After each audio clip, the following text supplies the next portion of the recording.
This is the tripod from Twinkle Star for watering. We just got new sod and we needed to do some watering. I have the traditional sprinkler that you're going to see, and I do use that for key areas to make sure I can cover it. That this just doesn't fit. However, I did want this to cover the larger backyard, and that way I didn't have to spend as much time moving things around. And this thing does a really good job of getting that. As far as construction goes, it's really well built. It's not as heavy as I thought, but then I realized it doesn't need to be. And this has actually built very well. The connection on this is super solid, very easy to connect, no issues at all.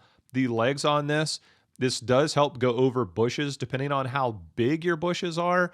You might want to consider something that might go larger, but even then you're probably going to have trouble with balance. So this thing does extend to a pretty decent height without compromising the stability, and that works out well.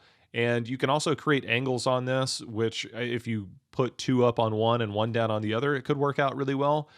Connections, everything work really well. And then as far as the performance goes, which is of course the main thing, it covers a very nice large area. Not only that, but it also does a really good job of covering that intermediate area to make sure it covers everything up close.